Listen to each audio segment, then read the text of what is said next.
So one of the really interesting moments in the Republican debate was when all the candidates were asked, hey, did Mike Pence do the right thing? When he did not try to overthrow the election for Donald Trump, he verified or certified Joe Biden's victory. And the consensus seemed to be enthusiastic, yes, Mike Pence did the right thing responses. That was some of the Asa said that, Christie said that, maybe some others said that. Tim Scott was kind of unequivocal about it. But then you also had like the DeSantis types who were hesitant, but then he sort of said, yeah, he did the right thing, but why are we even talking about this? We need to talk about our policies in the country and Joe Biden and all. So anyway, there's one person on stage, from what I can remember, that totally, utterly, completely dodged the question, did not answer at all. And that's Vivek Ramaswamy. So there's a very rare instance where I'm actually going to give credit to Human Oatmeal Chuck Todd. We call him Human Oatmeal because that's his personality, and that's what he looks like. He is Human Oatmeal Chuck Todd. So Human Oatmeal follows up with Vivek on this exact question and asks him, hey, did Mike Pence do the right thing? And his answer is, I mean, this is so politician-y and also so embarrassing. Let's watch. Let me bring up a couple questions you didn't get a chance to answer at the debate. Most of the candidates on stage Wednesday night said Mike Pence did the right thing on January 6th. Do you agree? I would have done it very differently. I think that there was a historic opportunity that he missed to reunite this country in that window. What I would have said is this is a moment for a true national consensus. The national consensus is Joe Biden won. And the reason that's the national consensus is because Joe Biden won.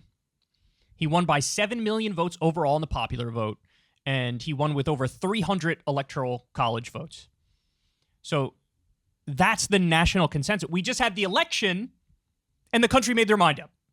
All right, let's see where else he takes this. What I would have said is this is a moment for a true national consensus where there's two elements of what's required for a functioning democracy in America. One is secure elections, and the second is a peaceful transfer of power. When those things come into conflict, that's an opportunity for heroism. Here's what I would have said. We need single-day voting on Election Day. We need paper ballots, and we need government-issued ID matching the voter file.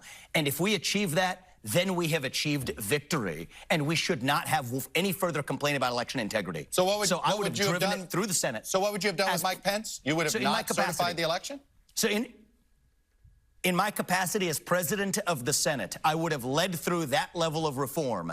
Then on that condition, certified the election results, served it up to the president, President Trump, then to sign that into law, and on January 7th, declared the re-election campaign pursuant to a free and fair election. I think that was a missed opportunity, but that's the kind of spirit we're going to need to unite this country rather than sweeping those concerns under the rug. This is an absolutely embarrassing and humiliating answer. The vice president can't do any of that stuff. If you wanted to try to do these bills and do them, you know, way before the election, that's fine. But you're going to take the moment where you're in a ceremonial role, by the way, to certify the election. You want to take the moment to say, I'm not going to do this because we have to do this laundry list of policies. Okay, well, what happens when that doesn't get through the Senate? Because that won't get through the Senate. So then what happens? So then are you not going to certify it? Are you going to say, oh, I guess Trump is going to remain in office because I didn't get my wish list of things? He's acting like the VP in that moment was able to be like emperor for a day. The VP's not able to be emperor for a day. You can't just do that. Okay, all right, let's hear it again. I mean, again, this is crazy stuff. This is embarrassing. We need single-day voting on Election Day. We need paper ballots, and we need government-issued ID matching the voter file.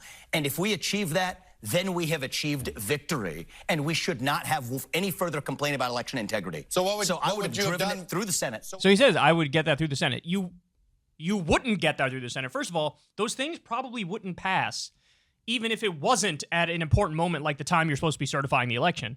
But second of all, you can't just stop the procedure to say, now I'm going to force these other bills through. That's not how it works. That's not a thing.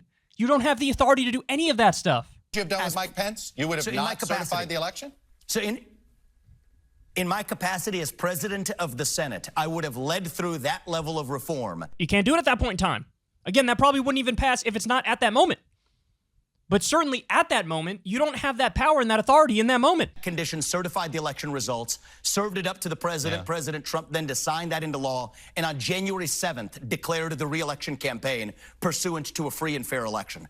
I think that was a missed opportunity, but that's the kind of spirit we're going to need. All right, but let's think about this for a second. Let's say in his world, magically, he does all these things, and then he gets it to President Trump's desk, and then Trump signs it. And then on January 7th, he says, well, now I'm saying Joe Biden won. Trump is still not going to be okay with that either. He's not. So what are you saying? What are you talking about? Oh my God, he's so sad because guys, in his book, his commentary on January 6th was totally different. He called Trump's actions reprehensible. He said, of course you should do a peaceful transfer of power. Of course Joe Biden won. And now all of a sudden, because he's doing this, which way is the political wind blowing? Where's the wave so I can ride it? Because he's doing that, now all of a sudden it's all this nonsense. So notice, this is such a politician answer.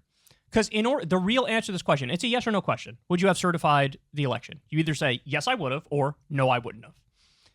What does he do? He tries to split the difference to like appease the Trump lovers who now like him.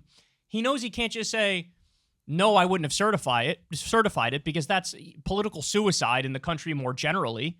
You know, the general electorate would laugh you out of town if you say something like that, right? So he can't just say yes or no. He wants to say, yeah, I wouldn't have certified it, but he has to find a politician-y way of doing it. And so he gives this embarrassingly pathetic answer where it's like, here, I would use that moment to force through all these policies, even though I won't be able to force them through, and I'm not allowed to do it in that moment.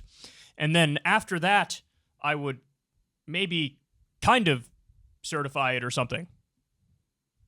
Okay, but when you're not able to get those things through, which is going to happen, you wouldn't be able to get those things through.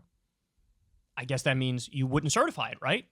You didn't get your laundry list of demands. You didn't get your, list of emperor's policies like that to get implemented. So I guess you wouldn't have certified it. Anybody who thinks this guy is a straight shooter needs their head examined. For real. You need your head examined. Because this is like the exact opposite of straight shooting. This is curved misfiring, not straight shooting, okay? He just gets a little bit, he got a little bit of attention. He got the spotlight a little bit in that debate night. And now he's under a little more scrutiny, and he's crumbling. Hey, y'all, do me a favor and like and subscribe. It helps out big time in the algorithm. Click the bell as well for notifications when videos drop, and watch that video on screen right now. You know you want to.